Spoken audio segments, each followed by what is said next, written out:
हे यमराज, मुझे स्त्री का जन्म मत दीजिए, चाहे तो नरक में डाल दीजिए, पर मुझे स्त्री बनाकर पृथ्वी पर मत भेजिए।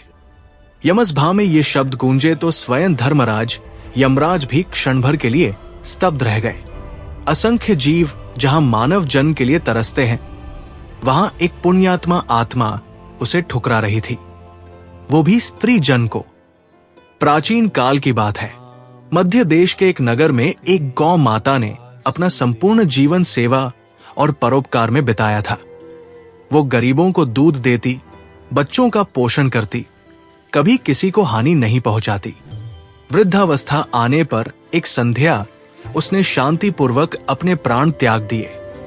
यमदूत सम्मान पूर्वक उसकी आत्मा को यमलोक ले गए। धर्मराज अपने सिंहासन पर विराजमान थे। चित्रगुप्त पास में लेखा जोखा लिए खड़े थे। यमराज ने कोमल स्वर में कहा, हे गौ माता, पृथ्वी पर तुमने अपने जीवन से अनेकों का भला किया है, तुम्हारे पुण्य महान है। अब तुम्हें मनुष्य योनि प्राप्त होगी, और वो भी स्त्री जन्म। ये अत्यंत दुर्लभ और सौभाग्य का फल है। ये सुनते ही गौ माता कांप उठी। उसकी आंखों से अश्रुधारा बहने लगी। वो यमराज के चरणों में गिर पड़ी और बोली, प्रभु, ये वरदान मुझे मत दीजिए। मैं सर्प बन जाऊं, कीट पतंग बन जाऊं, नरक भी स्वीकार है, पर स्त्री का जन्म नहीं। सभा में सन्नाटा छा गया। यमराज ने गंभीर स्वर में पूछा, स्त्री जन्म से भय क्यों? वो तो ममता और त्याग की मूर्ति है। तुम तो स्वयं मातृत्व का प्रतीक रही हो। गौ माता ने गहरी सांस लेकर कहा, हे धर्मराज, पृथ्वी पर मैंने नारी जीवन का जो दुख देखा है, उसने मेरे हृदय को चीर दिया है। यदि आज्ञा हो तो मैं वो घटना सुनाऊं। यमराज ने सहमति दी। गौ माता ने कहना आरंभ किया, वर्षों पहले मैं सुदेव नाम के एक गरीब वैश्य के घर पली बढ़ी। वो और उसकी पत्नी सुशीला निसंतान थे। वे मेरी सेवा करते, मुझे परिवार का सदस्य मानते। ईश्वर की कृपा से एक दिन उनके घर संतान ने जन्म लिया, एक कन्या। परंतु हे धर्मराज, उस बच्ची के जन्म पर घर में खुशी नहीं, निराशा छा गई। सुदेव ने आकाश की ओर देखते हुए कहा, हे भगवान, बेटी क्यों दी? उस मासूम का क्या दोष था? जन्म लेते ही उसे बोझ समझ लिया गया। समय बीता, उस बच्ची का नाम सुनंदा रखा गया।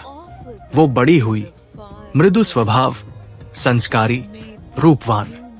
सुदेव ने कठिनाई से उसका विवाह संपन्न किया और मुझे भी दान स्वरूप उसके साथ विदा कर दिया। ससुराल संपन्न था, पर हृदय दरिद्र। प्रारंभिक दिखावटी प्रेम के बाद सुनंदा पर अत्याचार शुरू हो गए। सुबह से रात तक काम, ताने, अपमान। मायके में कुछ नहीं सिखाया क्या? इतनी सुस्ती क्यों? उसका पति भी माता पिता के सामने मौन रहता। मैं पीछे आंगन में बंधी सब देखती। जब सुनंदा रोती हुई मेरे पास आती, मेरे गले लगकर कहती, गौ माता, यहां मेरा कोई नहीं, मैं किससे कहूं? मैं उसके आंसू चाटकर उसे ढाढ़स देती, पर असहाय थी। फिर एक दिन वो गर्भवती हुई। घर में उम्मीद जगी, पोता आएगा। पर गर्भावस्था में भी उसे विश्राम नहीं मिला।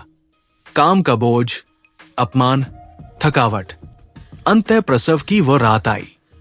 आधी रात तक उसकी चीखें गूंजती रही। भोर में एक बच्ची ने जन्म लिया, बेटी हुई है। ये सुनते ही घर के चेहरों पर निराशा छा गई।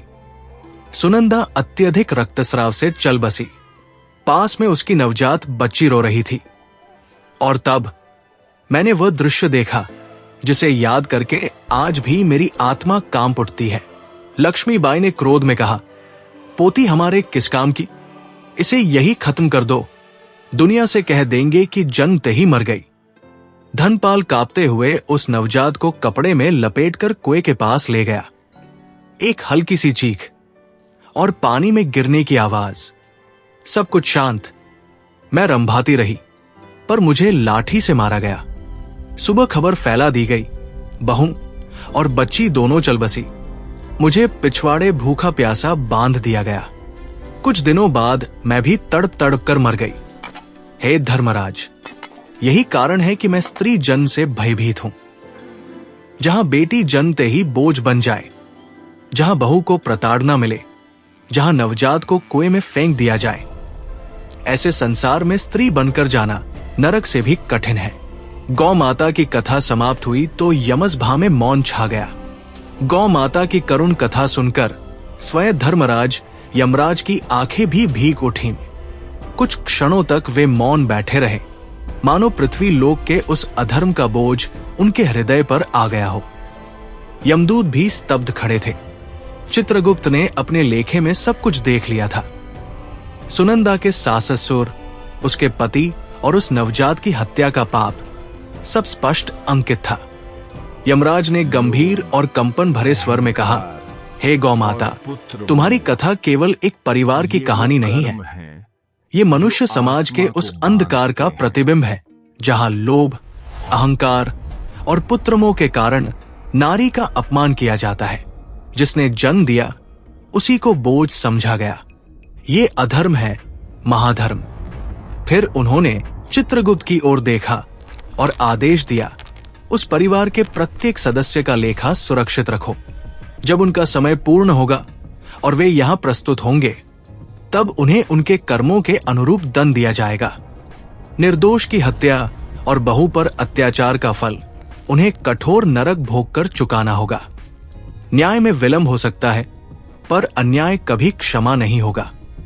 इसके बाद यमराज ने अपना स्वर कोमल किया और गौ माता से बोले, हे पुण्यात्मा, तुम्हारे हृदय पर जो बीता वो अत्यंत पीड़ादायक है।